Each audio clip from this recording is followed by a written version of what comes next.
அன்புக்குரியவர்களே, அன்பின் ஆண்டவராகிய இயேசுவின் நாமத்திலே உங்களை வாழ்த்துகிறேன். நீதிமொழி புஸ்தகத்தில் நாம் வாசிக்கிறோம், 12ஆம் அதிகாரத்தில் 1வது வசனம் இப்படியே வாசிக்கிறோம். புத்திமதிகளை விரும்புகிறவன் அறிவை விரும்புகிறான், கடிந்து கொள்ளுதலை வெறுக்கிறவனோ மிருக குணம் உள்ளவன். எனக்கு பிரியமானவர்களே, புத்திமதிகளை விரும்புகிறவன் அறிவை விரும்புகிறான். இன்றைக்கு புத்திமதிகளை தான் நாம் தேவனுடைய வார்த்தையின் மூலமாக சொல்லிக் கொண்டிருக்கிறோம். உங்களோடு ஒரு நல்வார்த்தை, ஆலயத்தில் நற்செய்தி, தேவனுடைய செய்தி, பிரசங்கங்கள் எல்லாம் புத்திமதிகள் தான். பட் அந்த புத்திமதிகள் they are fully totally based upon the word of God. தேவனுடைய வார்த்தையின் அடிப்படையில் அந்த வசனத்தை சொல்லி தான் சொல்கிறோம். ஆண்டவருடைய வசனமே சொல்லுகிறது, நான் உனக்கு போதித்து நீ நடக்க வேண்டிய வழியை உனக்கு காட்டுவேன், உண்மையில் என் கண்ணை வைத்து உனக்கு ஆலோசனை சொல்லுவேன். ஆலோசனை கர்த்தர், அவர் ஆலோசனை கர்த்தர், அவர் அதிசயமானவர், சமாதான பிரபு. அவர் ஆலோசனையின்படி தான் நடக்க வேண்டும் என்று பிரியப்படுகிறார்.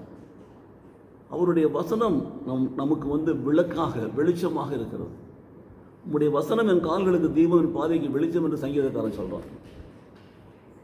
அப்போது அவருடைய வார்த்தைகளை புத்திமதிகளாக நாம் ஏற்றுக்கொள்கிற பொழுது நாம் தேவனுடைய ஞானத்தை பெற்றுக்கொள்கிறோம்.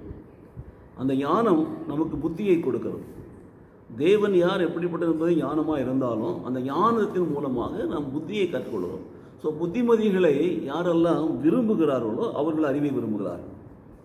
வசனத்தை வாஞ்சியோடு கேட்கிறவர்கள், தேவனுடைய ஊழியக்காரர்களை, போதகர்களை ஏற்றுக்கொள்கிறவர்கள், பிரசங்கங்களை விரும்பி கேட்கிறவர்கள் அறிவை பெற்றுக்கொள்கிறார்கள், ஞானத்தை பெற்றுக்கொள்கிறார்கள், கர்த்தருடைய வார்த்தையின்படி நடப்பார்கள், கர்த்தருடைய வழியிலே நடப்பார்கள்.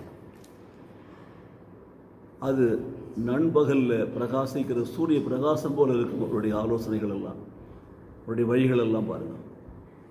மாத்திரமல்ல, கடிந்து கொள்ளுதலை வெறுக்கிறவன் இருக்கான் பார்த்தீங்களா, கடிந்து கொள்ளுதலை வெறுக்கிறவனும் மிருக குணம் உள்ளவன்.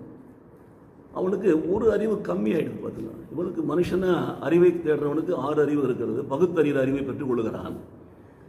சரி எது, தப்பு எதுன்னெல்லாம் இந்த மிருக குணமுள்ளவன் வெறுக்கிறான். வார்த்தையை வெறுக்கிறான், வசனத்தை வெறுக்கிறான், பிரசங்களை வெறுக்கிறான், போதகத்தை வெறுக்கிறான். பாருங்கள், இவைகளை வெறுக்கிறவர்கள் எல்லாம் மிருக குணம் உள்ளவர்கள். அவர்களுக்கு ஒரு அறிவு கம்மியாக இருக்கும் பாருங்கள். மிருகத்துக்கு எத்தனை அறிவு இருக்குதோ அந்த அறிவு தான் அவங்களுக்கு இருக்கும். ஆகையினால அவர்களால் எல்லாவற்றையும் பகுத்து அறிய முடியாது, அதை ஏற்றுக்கொள்ள முடியாது, அதை விசுவாசிக்க முடியாது. பாருங்கள், அவர்கள் ஞானத்தையும் அறிவையும் பெற்றுக்கொள்ள முடியாது.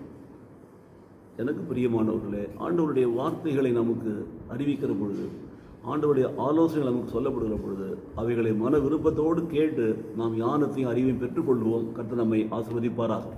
எங்களை நேசிக்கிற நல்ல பிதாவே, அந்த நாளிலே நம்முடைய வார்த்தைகளுக்கு நன்றி செலுத்துகிறோம் சுவாமி. புத்திமதிகளை ஆண்டவரை விரும்புகிறவர்களாக, ஆண்டவரே நாங்கள் ஆண்டவரே நன்மைகளை பெற்றுக்கொள்வர்களாக எங்களை தாழ்த்தி ஒப்புக் கொடுத்து நாங்கள் ஜெபிக்கிறோம்.